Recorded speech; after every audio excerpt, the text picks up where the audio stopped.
নমস্কার বন্ধুরা, আজ আমি আপনাদের সাথে আরেকটি নতুন বিষয় নিয়ে উপস্থিত হয়েছি। সেটি হলো ডিটারমিনার্স। ডিটারমিনার্স কাকে বলে, তারপর ডিটারমিনার্সের ফর্মুলা, ডিটারমিনার্সের ব্যবহার। তার মধ্যে ডিটারমিনার্স অনেকগুলি আছে, সেগুলি নিয়েই আমি আজ আপনাদের সঙ্গে আলোচনা করব। তাহলে বন্ধুরা, বেশি দেরি না করে আমরা মূল বিষয়ে চলে আসি। প্রথমে জানবো যে ডিটারমিনার্স কাকে বলে। বন্ধুরা, আজ আমি যেগুলো নিয়ে আলোচনা করব সেগুলো বেশি ইম্পর্ট্যান্ট এবং সবসময় ব্যবহৃত হয় যেগুলো, যেমন a, an, the, this, that, those, every, very, another, one, two, much, many, little, few, such, some, any, no, all, my, our, his, their, its ইত্যাদি। তাহলে আমি এই যেগুলো নিয়েই আজ আমি আলোচনা করব। আরেকটি কথা মনে রাখতে হবে আমাদের, ডিটারমিনারগুলিকে অ্যাডজেক্টিভ বলা যায় না, কারণ এদের কয়েকটি অ্যাডজেক্টিভ, কয়েকটি প্রোনাউন এবং কয়েকটি অ্যাডজেক্টিভ এবং প্রোনাউন এই দুই ভাগেই ব্যবহার। আমি যেগুলো বলছি এদের মধ্যে কয়েকটি ভাগে ভাগও করা যায়। যেমন আর্টিকেল হলো এ, এন, দি, গুলো article. Article like determiner, this, that, those.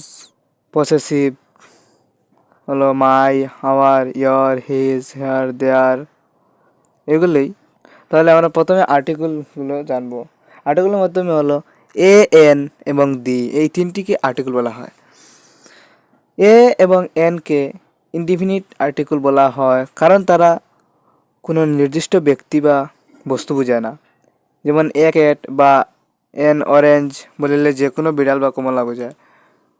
দিকে ডিফিনিট আর্টিকেল বলা হয়, কারণ ইহা কোনো নাউনের পূর্বে বসে নির্দিষ্ট বস্তুকে বোঝায়। যেমন I know the man who come yesterday is the book you give me. এই যে আই নাও দ্য ম্যান বা দি ম্যান, কেউ কেউ বলে দ্য ম্যান, কেউ কেউ দি, আমি ধরলাম দ্য ম্যান একজন নির্দিষ্ট মানুষকে বোঝাইতেছে। পরের বাক্যে বলেছিলাম দিস ইজ দি বুক। এই যে দি বুক একটি নির্দিষ্ট বইকে বোঝাইতেছে, তাই সেই জন্য এটাকে ডিফিনিট আর্টিকেল বলা হয়। তাহলে এর ব্যবহার আমি বলে দিই। প্রথমে এর ব্যবহার হলো ওয়ার্ডের প্রথম অক্ষরটি যদি কনসোনেন্ট হয় তার আগে এ বসে, তার পূর্বে বা আগে এ বসে। যেমন a mango, a red, a tiger, a beautiful picture. এই যে এ ম্যাঙ্গো তো এম দিয়ে আরম্ভ হয়েছে। এম অক্ষরটি হলো কনসোনেন্ট। এ রেড অক্ষরটি হলো কনসোনেন্ট। এই যে রেটের প্রথম অক্ষর আর অক্ষরটি হলো কনসোনেন্ট, সেজন্য এর প্রথমে এ বসবে। ভাওয়েলের উচ্চারণ যদি ইউ এর মতো হয় তার পূর্বে এ বসে। যেমন এ ইউ এর পান, a university, A unit. Vowel এর উচ্চারণ, ভাওয়েল অক্ষর যেমন ই, এটি হলো ভাওয়েল কিন্তু এর উচ্চারণ ইউ এর মতো এসেছে। ইউনিভার্সিটি, ইউ টি হলো ভাওয়েল, অক্ষরটি ভাওয়েল প্রথম অক্ষর, উচ্চারণ এসেছে ইউ, ইউনিভার্সিটি, সেজন্য এর প্রথমে এ বসবে। আবার আরেকটি হলো ও এর উচ্চারণ যদি ওয়া হয় তার প্রথমে এ বসে। যেমন এ ওয়ান রুপি নোট, এ ওয়ান আইড ম্যান। এই যে ও হলো প্রথম অক্ষর কিন্তু উচ্চারণ এসেছে ও ওয়ান, ওয়া উচ্চারণ এসেছে, সেই জন্য তার প্রথমে এ বসে। এগুলো ভালোভাবে জানতে হবে। এখন জানবো এন এর ব্যবহার। ওয়ার্ডের প্রথম অক্ষরটি যদি ভাওয়েল হয় তার প্রথমে এন বসে। যেমন an ass, an elephant, an ink pot, an ox, an umbrella. আমি যে কয়েকটি ওয়ার্ড বলেছি, এই যে এন এলিফ্যান্ট ওয়ার্ডটি ই দিয়ে আরম্ভ হয়েছে, ইউ অক্ষর দিয়ে, এটি হলো ভাওয়েল। আমরা তো জানি এ ই আই ও ইউ এগুলো ভাওয়েল, তার মধ্যে ই হলো ভাওয়েল। এই ভাওয়েল অক্ষরটি থাকার কারণে তার প্রথমে এন এসেছে। তাহলে ভালোভাবে দেখবে যে যদি কোনো ওয়ার্ডের প্রথম অক্ষর ভাওয়েল হয়ে থাকে তার প্রথমে এন বসবে। আর প্রথমে ভাওয়েল সাউন্ড থাকা যদি কনসোনেন্ট থাকে, কনসোনেন্ট থাকে কিন্তু ভাওয়েল সাউন্ড, তার প্রথমে এন বসে। যেমন সংক্ষেপে একটু বলছি, N F R C S, N F R C S. এই যে F R C S, F, FT হলো কনসোনেন্ট কিন্তু তার উচ্চারণকালে এসছে এফ, প্রথমেই এ আসছে, ভাওয়েল সাউন্ড। মানে এন এম এল এ, এম এল এ, এম বলতে এ সাউন্ড আসছে, এন এম এল এ, এন এল এম এফ, শুধু এর উচ্চারণ আসছে। সেজন্য ভাওয়েল উচ্চারণ, ভাওয়েল সাউন্ড থাকা যদি কনসোনেন্ট থাকে তার প্রথমে এন বসবে। আবার কোনো ওয়ার্ডের প্রথমে যদি সাইলেন্ট এইচ অনুচ্চারিত হয়, এইচ থাকলে অনুচ্চারিত, তার পূর্বে এন বসে। যেমন an heir, an hour, an honest man. এই যে honest man, an hour, H আছে কিন্তু আওয়ার, তার কোনো উচ্চারণে আসছে বা না।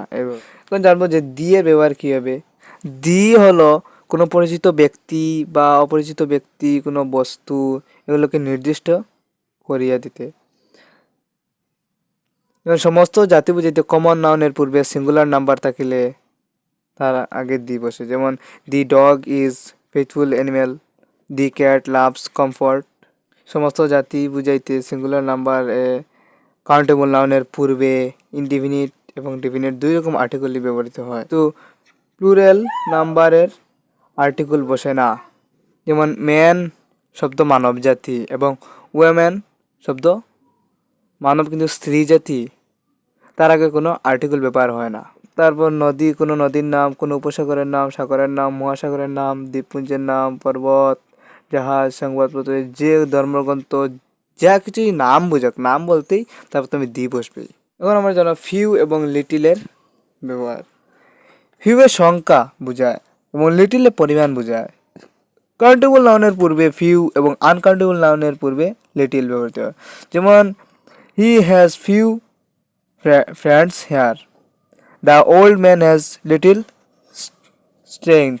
হি হ্যাজ ফিউ ফ্রেন্ডস মানে সংখ্যা, ফ্রেন্ডস তো গোনা যাবে, বন্ধু কতজন বন্ধু গণতে পারবো, সেজন্য তার প্রথমে ফিউ এসেছে।